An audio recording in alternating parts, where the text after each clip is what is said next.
This is summer in a garment.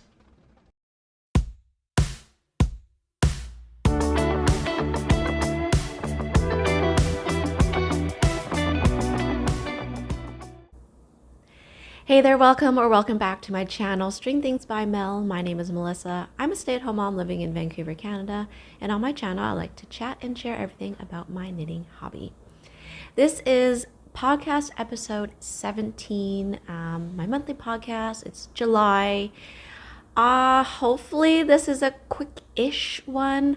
I had 0 finished objects in June, and I have one to share with you for this month, and it is a top that I made for the summer flock along, which is kind of a knit along, make along for Flock Fiber Festival, which is happening pretty soon actually, August long weekend. So it's August 4th to the 6th are the dates. I will be there for the weekend, so I am excited. It's also going to be kind of like a mom's trip, so I'm going with 2 other lovely women, and we are going down there and childless. I don't know if they are as excited as me about that, but anyways, so let's jump right into my finished object, which is my Velen tee. I'm not wearing it right now. It's a bit too warm. It is 28 degrees Celsius in my apartment right now, and it is noon. So it's only going to get warmer actually. So also I do have some windows open. Otherwise, I will probably die of suffocation and overheating if I do not. So you might hear noise, fire trucks, ambulances, because I don't live in a quiet neighborhood. Anyways, here it is. I'll do a little close-up so you guys can see the color and the texture. But I think, guys, this is summer in a garment. I will chat about the pattern first. It comes from a Canadian designer, Camille Descoteaux, and I knit size extra small, or the smallest size that's offered. And it does have a 4-row stitch pattern repeat. And there is a little bit of a disclaimer or a note on the sales page for this pattern saying that you will have to be somewhat mindful of the actual stitch pattern within each row, because it does kind of differ between the sizes, whether you start with, say, a knit or a purl stitch. And it's also good to keep track of which row or round you are on of the actual pattern repeat as well. So given that, it's probably not a beginner pattern because of all the stitch and the pattern management. But if you are good at taking notes and really paying attention to what you're doing, you could do this if you've only done, a couple garments before this. I always think it's a little bit boring because I don't have anything too much in terms of a critique to say about this pattern. Like, it went so well, but also that's good for the pattern. I didn't stray away from the pattern too much. I had no issues reading the pattern, following the pattern. It's quite well written and pretty thorough, given this is also a new kind of construction method for me as well. So the shoulders here, it kind of looks like it would be a saddle shoulder.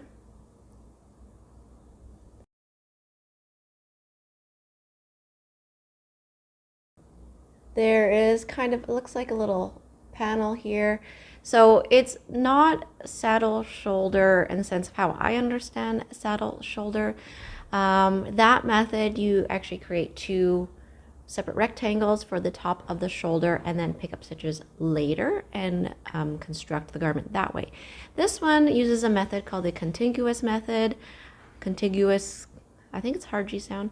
I'm gonna I'm gonna put a link in the description for the free of how to, or what is the Contiguous Method. kind of the inventor of this method. She has a concept up there for free on Ravelry, and I'll see if there's any other ways to access it if you don't access Ravelry, but there'll at least be one Ravelry link. I think there's a garbage truck driving by, sorry. But it's quite clever and I enjoyed it.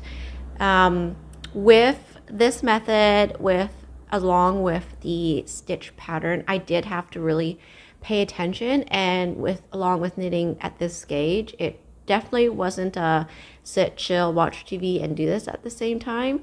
I really had to pay attention to what I was doing.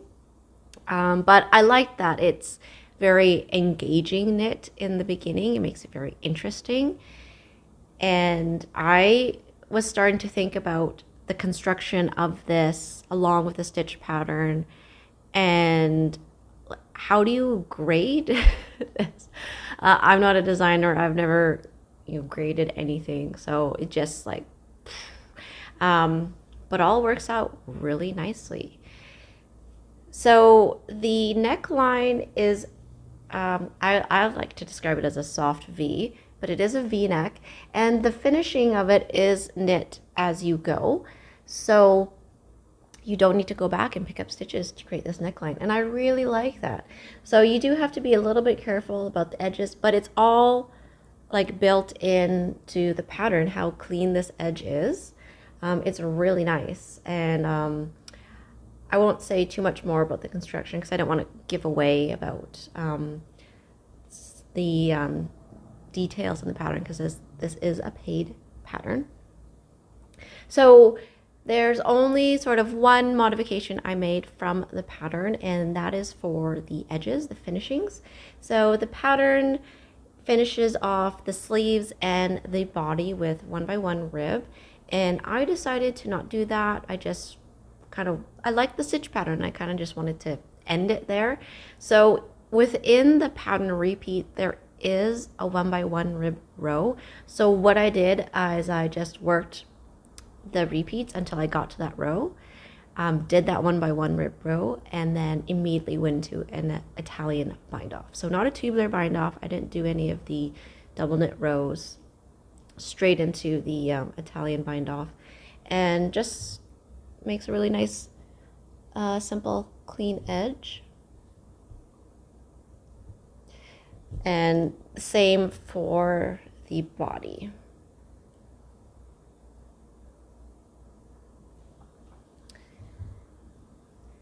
So I definitely recommend this pattern. Maybe not so much for someone who is brand new, but if you're looking to try out this method and you want, to be really engaging, have a little bit of a challenge there, I really enjoyed this, and I would definitely like to make another one at some point. It's just, there's something about textured knit tees that I really like versus just plain stockinette ones. I gravitate towards more of the texture ones myself. So the next thing I should chat about is the yarn. Canadian yarn from a dyer I discovered at Knit City last year. It's Black Cat Custom Yarn. They're based out of Chilliwack in the Fraser Valley. And this colorway is called Luxe Clara. It used to be called Light Bright, but I think for obvious reasons they had to change the name. I used a now discontinued weight of yarn. So they used to offer lace weight, and to make this I held it double. But they do they have a fingering base, so you could just purchase their fingering weight base in the color Luxe Clara, hold it single to make this top. I used about 1.5 skeins of the lace weight, and I think you might be able to see in the body where you can see the difference between one skein to the next. And on my body, that occurs right around my, say, like under bust line. And I find it's actually not too noticeable once it's on me. And you can also see the difference in the dye for my sleeves as well. This is where it's most noticeable on this sleeve. You can see where I've you know, come back to do the sleeve. It's different. It is different on the other one, but just not as significant. But again, when it's on me, it's not that crazy noticeable. If you are a knitter and you know how this is constructed, you could probably pinpoint and look at like, oh, I can see where you knit up your sleeve. But for me, it doesn't bother me. Okay, so pattern yarn. This yarn, is it a superwash nylon blend? I can't remember. But I found it is quite smooth, good to work with. I didn't notice any sort of like bleeding when I put this in the wash. I just did a regular soak in a bowl. Even though this is superwash yarn, I didn't put it in the washing machine. I just did my usual wash and block. So this one, because of the stitch pattern, it kind of like needs that, for me anyways, for the size I wanted it to be at. I really pinned this out, and it's also because I did a miscalculation on yoke depth. So that's kind of the only thing I messed up on. Because this is top down, you could totally knit the yoke a little bit longer if needed. I thought I had the right depth based on a measurement that I had kind of in mind from my Friday tee, but I realized later that I messed up on that measurement. So I don't have a yoke depth that is quite long enough for me. So the top is snug. It does, you know, touch my armpits. However, after a day of wearing it, I can feel that it feels a little bit looser already. So I'm hopeful that maybe if I'll wear it again, it'll just kind of loosen up, because it's also superwash and I don't need to do another, you know, round of blocking with this. And, you know, the other thing is, you might be thinking, oh, would it have been better to knit a size small, a size up? And I'm not sure actually, because I like the fit everywhere else. Like, I like how it comes in. I have almost neutral negative ease around my waist. And then the arms, that's something that I think that's going to loosen up a little bit over time. But it fits very much like my Friday tee. And I like that. So what went wrong with my yoke depth was that I took a measurement from the Friday tee just so I had a note of like, I need to at least hit that number. And then I also measured my body. Now, when I measured my body, I'm gonna sit up for a sec. I measured from the top of my shoulder here to like here. So, and then when I was measuring this guy on the blocking mat, I measured from the top of the shoulder into the armpit. And for any keeners, or you may realize that that was not a good way to measure. So in case you still are wondering, like, why was that not a good way to measure? So measuring from here to here takes into account from my top of my shoulder all the way into my armpit. However, when I measured my body, I didn't do that same measurement. I stopped here. So I missed, you know, the part of the fabric that actually goes around and underneath. So that, I think, is kind of the difference in the yoke depth that I needed. Now, it's still, you know, it still fits fine. I just hope it's not too blazing hot at flock fiber. Otherwise, I'm going to have, you know, some sweaty pit issues, probably.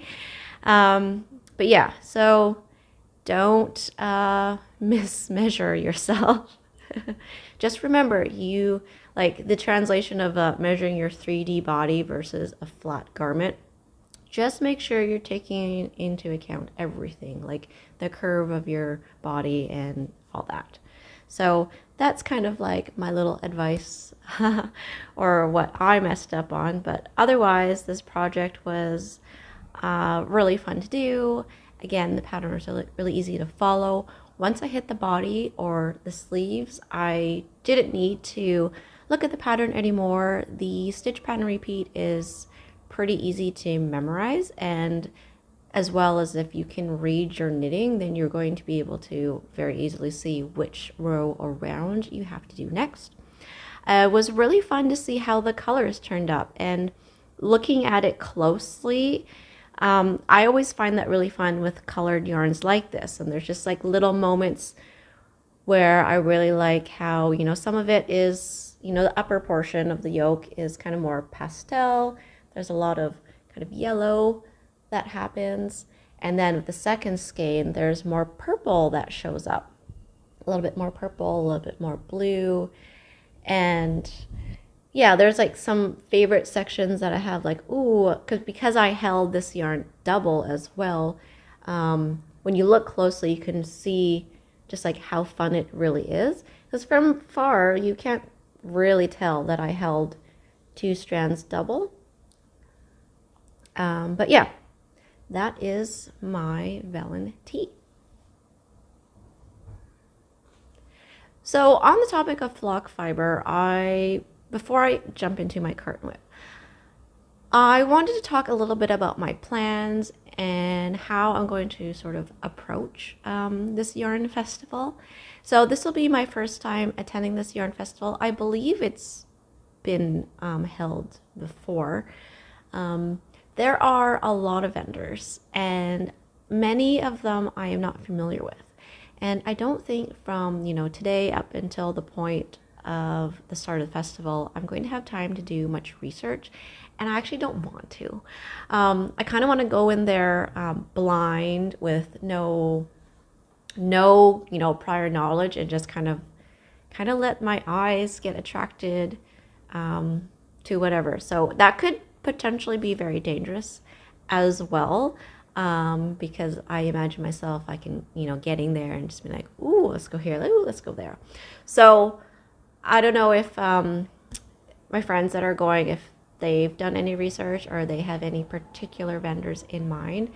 But I've decided to kind of lay out some ground rules for myself for my shopping. Not so much a limit in how much to spend, but just to make sure that I am spending wisely and I'm choosing wisely. So one of my rules, so the first one is buying the correct quantities of yarn. So I don't like to buy one-off skeins or buy something just because it's, you know, special.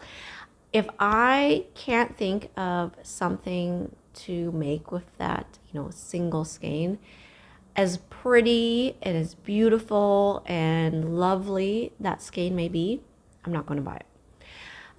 But if I can envision myself wearing that colorway, or I can envision making something for my daughter out of it, then I will make sure I buy, you know, a Darcy top quantities worth, or for myself a tank tops quantity worth, for example. So I'm not going to get upset about how much money I spend. I would be more upset about not buying enough skeins. So buying total garment quantities is going to be one of my rules. And the second rule that I have refers to color. So keeping in mind that I want these garments that I knit up to have longevity in my wardrobe, I'm going to try my best to stick to my personal color palette. So, you know, I know I just showed you guys this really speckly, really fun summery top, but this isn't something that I'm going to be reaching for a lot in terms of, say, year-round use or 3/4 of the year. This is definitely going to be a fun summer top, even though this type of, you know, V-neck tee could definitely be worn in the cooler months, you know, layered under something else. The color of this, for me, very much says I'm a summer top. So this is something that I will not be reaching for come, October to March probably. So I want to stick to colors that I can see myself wearing, more, as many months of the year as possible. And then the third thing is not really a rule, but I want to try to reserve my budget for some fibers that I don't have and fibers that I'm interested in trying. So that could be more silks, cashmere, maybe linens, not necessarily blends like all three of those in one single skein, but those are kind of the fibers I'm interested in trying out next. And because I have quite a queue, and it is a queue of kind of fall wintry items, I don't really have any interest or need in buying some really woolly DK or worsted weight yarn. I don't really have anything else in mind because I'm really trying to stick to my queue, and I don't really want to interrupt my queue. I really want to get through what I have planned and work through my current stash before I buy more like really woolly fibers. So I am gonna kind of restrict myself to fingering weight yarn, which means kind of planning out lighter tops or tank tops for spring and summer next year. So those are kind of my rough ground rules I'm laying out for myself. I see myself getting crazy about accessories and notions though. There is one particular vendor I am excited to see. Hello Lavender. I want to see her stitch markers in person. They look so beautiful in photos on Instagram. So I am excited to visit her booth. Yeah, so I hopefully will see how busy we are if I pull out the camera during the festival, but I will definitely have a follow-up video after when I return to show you guys everything that I purchased and let you know what my experience was like. So next, let's move on to my current whip, which is another test knit for Sarah, who goes by Noelle Knits on Instagram. And I am working on the Popsicle tank. So her first design was the Hannah cardigan, which was a half fisherman's rib cardigan. And then there was the Viola tee. And now she's got a tank top pattern in the works. And it is so cute, guys. I want to figure out how to make one in my size. So I have not really dealt with any of my ends. And this is a 3x1 rib tank top, so it probably looks funny.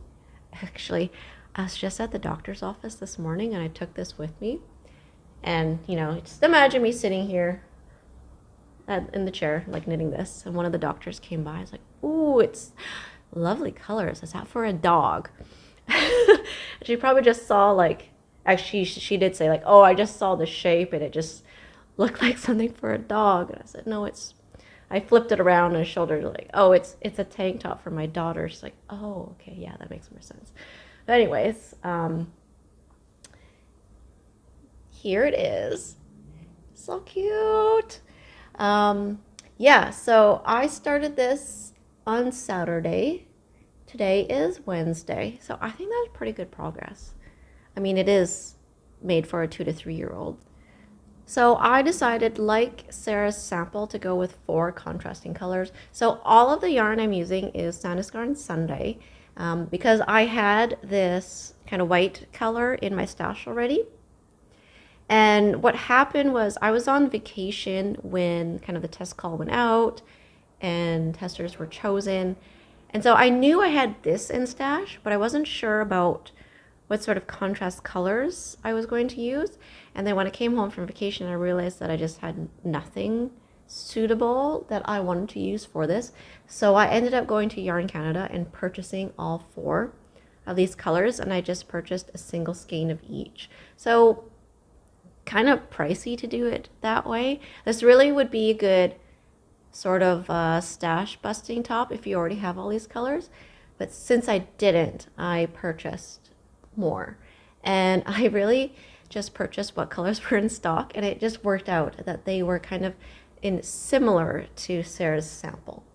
I don't remember the names or the numbers of any of these colors, but I will include all the information in the description box about exactly which colors I've chosen.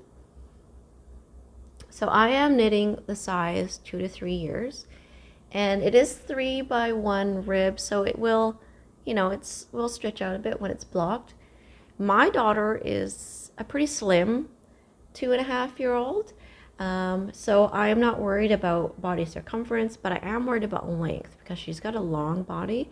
So I will knit to the recommended length in the pattern, and then I will also compare that to, I don't know if I'll get her to actually try this on, she might not, but I can compare it to some garments that she has in her closet just to make sure I make it long enough, because I find with her, all her shorts are too short after not even a month. Like, I don't understand how fast kids can grow sometimes.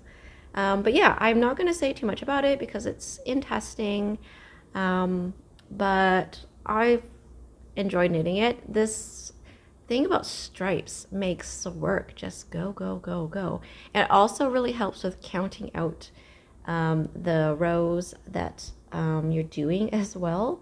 Just visually looking at it, it's easier to count and figure out where you are. But I will say more once this is done. The scheduled release date for the pattern is August 7th. So I started this about a week late, but I'm pretty sure I'm going to be able to meet the deadline because I am knitting exclusively on this now. And yeah, so I have to get this done before I leave for flock fiber, because when I come back, the pattern will be released by then, if nothing changes. So yeah, that is the Popsicle Tank by Sarah Noelle Knits.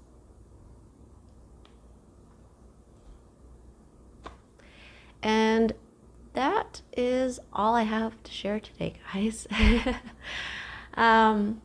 Yeah, it really felt, I'll a little bit of a ramble of like how I feel about Knitting Mojo and all that.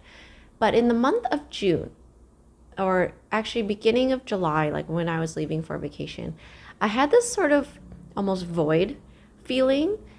And I realized it's because I didn't have a finished object in June. And I've been working at a pace where I have at least one finished object every month.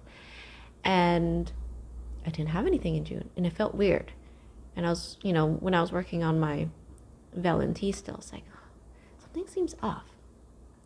And then with vacation and then hanging out with friends more, I just felt like I was almost getting behind. Like, I still have lots of knitting mojo. There's so much in my queue, and in terms of like YouTube videos as well, I've got things planned, but I just haven't really had many opportunities to sit down and record. But I still am somehow meeting my kind of every 2 weeks schedule, which is kind of my like minimum effort, because my priority is being at home with my daughter and supporting the family that way. I'm trying to maintain a healthy balance of kind of my YouTube work and family time. However, come September, my daughter starts preschool, and it's just 3 days a week, 3 hours a day. But that means I will consistently have some time to myself. So will I change how often I release videos? I don't know. I think it's going to take some time to get used to Darcy going to preschool. And it's also, she's not going to preschool just so I can have more YouTube time. It's for her benefit as well, getting more social time, getting playtime, making friends. But I'm also excited about the, family side of it of, I will probably take one of the days to do like the full grocery shop and meal prep, maybe get back into baking or something. I don't know. Doing all the laundry and folding it and putting it away the same day. These are the things, if you are a stay-at-home parent, then you know what I'm talking about, right? These like little luxuries of getting some chores done without your child around. But yeah, so we'll see. And the other thing that may happen is that Darcy may transition away from nap time. So it's not like I'll get double free time. So if she goes to preschool, comes home, and also has a nap, like that would be amazing if we can maintain her nap schedule. But I'm also trying to be realistic and, you know, because she's going to be turning 3 and some 3-year-olds stop napping. I don't know. But anyways, that is my little what's happening in my life, how I'm feeling ramble. I'm gonna bring this episode to a close now because I'm getting hot. I need to hydrate, and I gotta do some meal prep. So thank you for hanging out with me. Please leave any comments or questions. I love hearing your guys' thoughts. I love answering your questions, hearing what you guys find helpful or interesting. And until next time, guys, happy knitting. Bye.